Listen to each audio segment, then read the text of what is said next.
ప్రియమైన దేవుని బిడ్డలారా, మీకు శుభములు వందనములు తెలియజేస్తున్నాను.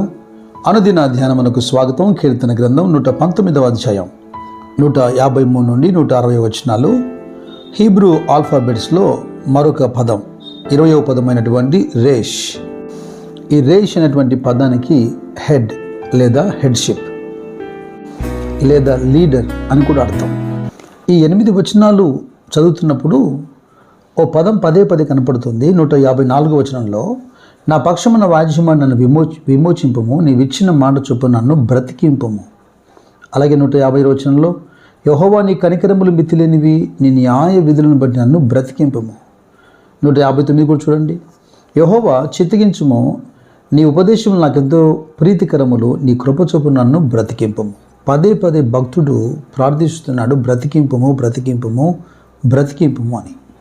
యేసుక్రీస్తు ప్రభు చాలా స్పష్టమైనటువంటి వివరణ ఇస్తున్నారు. యోహాను సువార్త 15వ అధ్యాయంలో, నేను నిజమైన ద్రాక్షవల్లిని, నా తండ్రి వ్యవసాయకుడు, నాలో ఫలింపని ప్రతి తీగను ఆయన తీసి పారవేయును, ఫలించు ప్రతి తీగ మరి ఎక్కువగా ఫలింపవలని దానిలోని పనికిరాని తీగలను తీసివేయును.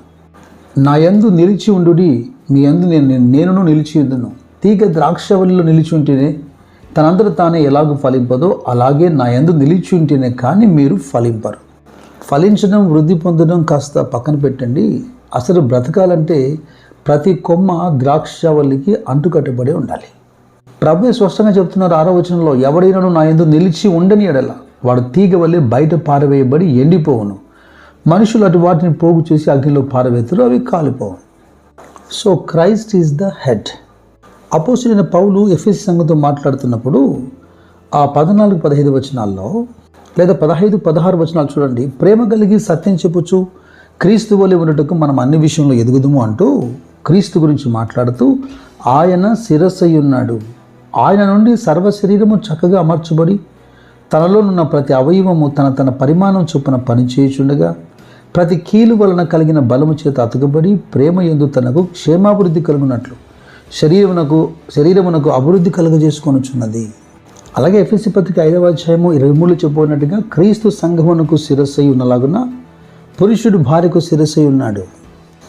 ఈ మాటను బట్టి ప్రతి పురుషునికి క్రీస్తు శిరస్సుగా ఉన్నాడు అని కాదు, ఉన్నాడో లేదో మనం గమనించాలి. ఎందుకనక ఇదే అపోస్తలుడైన పౌలు కొలసీలతో మాట్లాడుతున్నప్పుడు 2వ అధ్యాయంలో ఒక హెచ్చరిక చేస్తున్నాడు. అతి వినయాసక్తుడై దేవదూత ఆరాధన యందు ఇచ్చగలిగి తను చూచిన వారిని గురించి గొప్పగా చెప్పుకొనుచు తన శరీర సంబంధమైన మనస్సు వలన ఊరక ఉప్పొంగుచు శిరస్సును హత్తుకొనని వాడెవడును మీ బహుమానమును అపహరింపనీయకుడి. ఆ శిరస్సు మూలముగా సర్వశరీరము కీళ్ల చేతను నరముల చేతను పోషింపబడి అతకబడినదై దేవుని వలన కలుగు వృద్ధితో అభివృద్ధి పొందుతూ ఉంది. శరీర సంబంధమైనటువంటి మనస్సు చేత ఊరికే ఉప్పొంగుచు శిరస్సును హత్తుకొనని వారి విషయంలో జాగ్రత్త అంటున్నాడు. వీరే కదా ద్రాక్షవల్లి నుంచి వేరు చేయబడి ఎండిపోయి కాల్చడానికి ప్రోగు చేయబడుతున్నవారు. మత్తయి సువార్త 16వ అధ్యాయంలో యేసుక్రీస్తు ప్రభు పేతురుతో మాట్లాడుతున్నప్పుడు ప్రభు అన్నాడు, నా సంఘమును కట్టుదును అన్నాడు. ఇట్ ఈజ్ మై చర్చ్, నా సంఘం అంటున్నాడు. Why? Because he purchased by the blood. ఆయన తన స్వరక్తం ఇచ్చి సంఘమును సంపాదించాడు. అందుకే సమస్తమును ఆయన పాదముల కింద ఉంచి సమస్తము పైన ఆయనను సంఘమునకు శిరస్సుగా నియమించెను. ఆ సంఘము ఆయన శరీరము సమస్తమును పూర్తిగా నింపుచున్నవాని సంపూర్ణత అయిందని పౌలు ఎఫెసీ పత్రిక 1వ అధ్యాయంలో స్పష్టమైన వివరణిస్తున్నాడు. కనుక స్త్రీ అయినా పురుషుడైనా సంఘం పైన పెద్దలు కాపర్లు ఉన్నప్పటికీ సర్వాధికారం క్రీస్తుదే. వారి యొక్క విధి విధానాలను ధర్మాలను నెరవేర్చబద్దులై ఉన్నారు తప్ప సంపూర్తిగా పెత్తనం చేసేదానికి ఎవరికి అధికారం లేదు. వారందరూ ఆయన సొత్తుగా ఉన్నారు. ఇక్కడ పౌలు సంఘంతో చెబుతున్నటువంటి పలుమార్లు చెప్పిన ఈ మాటలోని అర్థాన్ని మనం గ్రహించాలి. శిరస్సును హత్తుకొని శరీరంలో ఉన్న ప్రతి అవయవము చక్కగా వృద్ధి పొందుతున్నది, క్షేమాభివృద్ధి పొందుతున్నది. ఒక శరీరంలో శిరస్సు నుంచి ఆజ్ఞలు జారీ చేయబడక లేదా సందేశం రాకుండా శరీరంలో ఏ అవయవము కదలదు, మాట్లాడదు, చూడదు, యోచించదు, గ్రహించలేదు. ఒక వ్యక్తికి బ్రెయిన్ డెడ్ అనుకోండి, ఇక అతని శరీరంలో ఏ ఉలుకు పలుకు ఉండదు, ఏ చిన్న కదలిక మనం గమనించలేము. కనుక ఈ లోకంలో జీవిస్తున్న కాలంలోనే క్రీస్తును అంగీకరించిన వాడు లేదా క్రీస్తుతో అంటుకట్టబడిన వాడు వాడు జీవిస్తున్నప్పటికీ మృతుడే కదా. ఒకవేళ శిరస్సు ఆజ్ఞాపించకనే శరీరంలో ఏదైనా కదలికలు జరుగుతున్నాయంటే దట్ ఈస్ టోటల్లీ అన్యాచురల్. అది రోగం అని గుర్తించాలి. నేను చెబుతున్నటువంటి అంశాలు మీకు అర్థమవుతున్నాయి కదా. మన జీవితాన్ని ఇక్కడ మనం పరిశీలించుకుంటున్నాం.